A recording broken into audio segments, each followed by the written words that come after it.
We live in a world where pills sit on every table. They ease pain, fight infection, steady hearts, and sometimes quietly strain the kidneys that work non-stop to keep blood clean.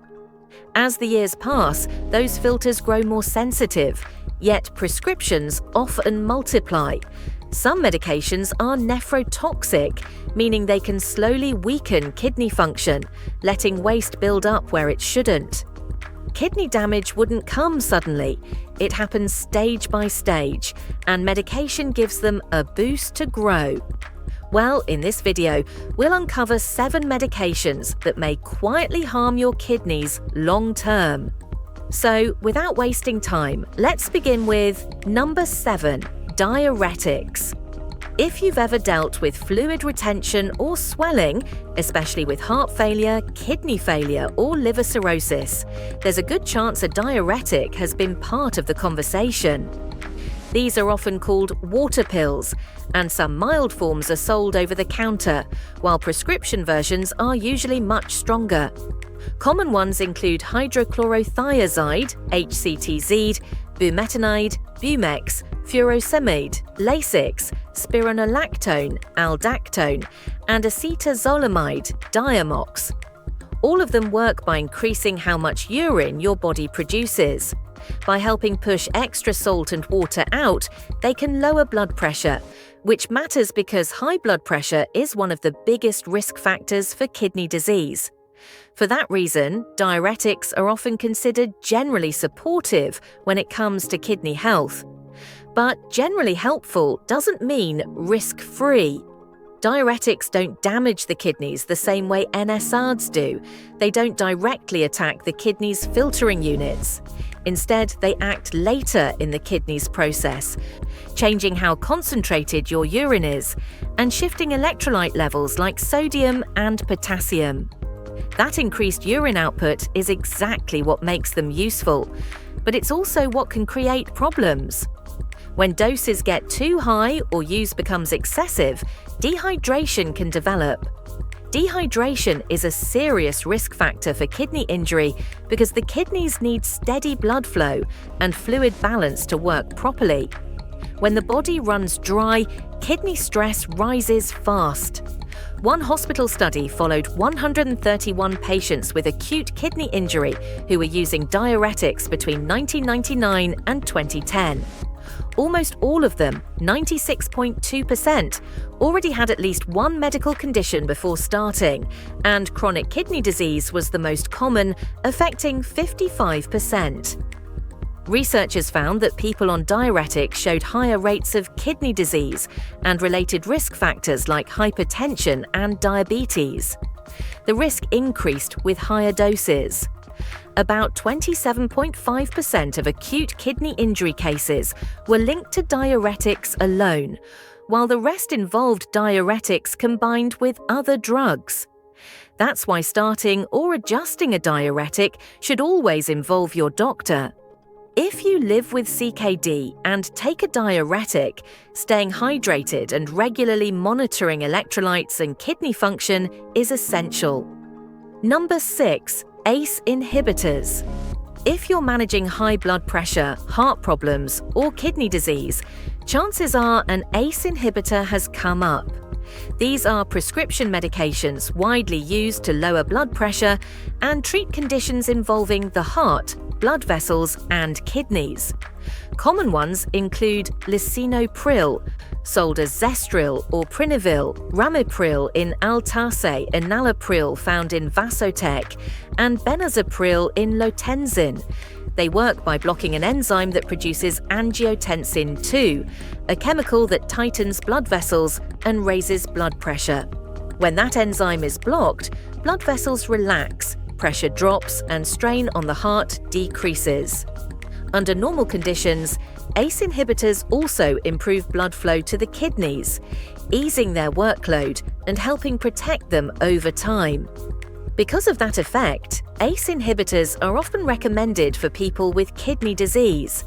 They can also lower the amount of protein leaking into the urine, which is a common and harmful problem in chronic kidney conditions.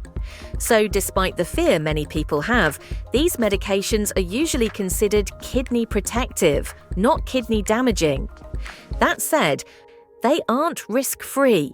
When ACE inhibitors are combined with NSAIDs and diuretics, the risk of acute kidney injury rises. Not drinking enough fluids can raise that risk too. If concerns about acute kidney injury ever come up while you're taking an ACE inhibitor, that's a conversation to have with your doctor right away so they can help lower the risk safely. Some people worry when blood tests show a drop in estimated glomerular filtration rate, or eGFR, after starting an ACE inhibitor. Since higher eGFR numbers usually mean better kidney function, this can feel alarming. But ACE inhibitors lower eGFR by relieving pressure inside the kidney's tiny filters, called glomeruli. That small dip usually means the kidneys are relaxing, not failing. Problems arise only if eGFR falls too much, which is more likely in people with heart failure, chronic kidney disease, or blockages in both renal arteries. In those cases, a doctor may lower the dose or pause treatment to find the cause. Rarely, especially with severe dehydration or advanced heart failure, ACE inhibitors can trigger acute renal failure. Most patients recover after stopping the drug, even if dialysis becomes necessary. Number 5. Proton pump inhibitors. Well, if heartburn, acid reflux, or GERD has ever made your chest burn or your sleep miserable, there's a strong chance you've reached for a proton pump inhibitor. PPIs are widely used medications, many of them available over the counter, and they're very effective at reducing stomach acid. They work by blocking a stomach enzyme called H+C's K+ ATPase, often referred to as the proton pump, which plays a central role in acid production. By shutting that system down, PPIs calm acid-related discomfort and bring relief from symptoms like burning, regurgitation, and irritation. For many people, they feel like an easy, harmless fix. And in the short term, they're generally considered safe and very good at what they do. But when it comes to kidney health, PPIs carry risks that often fly under the radar. These drugs have been linked to acute interstitial nephritis, or AIN, a condition marked by inflammation in the spaces between the kidney tubules. While only a small number of PPI users develop AIN, PPIs have become one of the most common causes of drug-induced AIN in developed countries. What makes this more troubling is that PPI-related AIN often shows no clear warning signs. It can quietly develop without pain or obvious symptoms, which means kidney injury may already be underway before anyone realizes. Over time, long-term PPI use has been associated with reduced kidney function, sudden acute kidney injury, and progression to chronic kidney disease. Another overlooked issue with long-term PPI use is low magnesium levels in the blood, known as hypomagnesemia. Low magnesium disrupts electrolyte balance and promotes inflammation, both of which strain the kidneys and are linked to chronic kidney disease. It can also trigger serious problems beyond the kidneys, including muscle spasms, seizures, and irregular heart rhythms. A 2019 cohort study published in the Journal of Pharmacotherapy looked closely at PPIs and kidney outcomes. Among 93,135 people, PPI users had a 4.35 times higher risk of acute kidney injury than non-users. In a separate group of 84,600 people, PPI use was linked to a 1.2 times higher risk of chronic kidney disease. Alright, now let's move to number 4, antiviral drugs. When most people catch a virus, their immune system handles it on its own. But for serious, long-lasting or high-risk infections, doctors often turn to antiviral drugs. These medications are used in illnesses like COVID-19, Ebola, the flu, genital herpes, hepatitis B and C, and HIV. For the flu, common antivirals include oseltamivir, known as Tamiflu, and zanamivir, sold as Relenza. With chronic infections such as HIV, hepatitis, and herpes, antivirals don't completely eliminate the virus, but they can lower how severe symptoms become and help control the disease. These medicines save lives and prevent complications, but their relationship with the kidneys deserves real attention, especially if you already live with kidney problems. Antiviral drugs can stress the kidneys through direct toxicity or through crystal buildup that can form kidney stones and block delicate structures. That's why treatment often needs careful adjustment and close monitoring. A well-known example is remdesivir, which has been used in emergency COVID-19 cases. Remdesivir contains a compound called SBECD that is mostly removed from the body by the kidneys. When kidney function is reduced, SBECD can build up and potentially cause kidney toxicity. Some clinical trials have reported drops in kidney function with remdesivir, and global database reports have shown significantly higher rates of acute kidney failure compared to other COVID-19 medications. At the same time, large-scale data are still not strong enough to clearly label remdesivir as safe or unsafe for people with kidney disease, which is why more research remains necessary. Beyond remdesivir, several antiviral drugs are already known to cause drug-induced acute kidney injury. Medications such as cidofovir, adafovir, foscarnet, acyclovir, interferon, and tenofovir can damage kidney tubule cells by reducing blood flow or increasing toxic exposure, leading to acute tubular necrosis. Atazanavir can inflame the interstitial tissue of the kidneys and impair their function.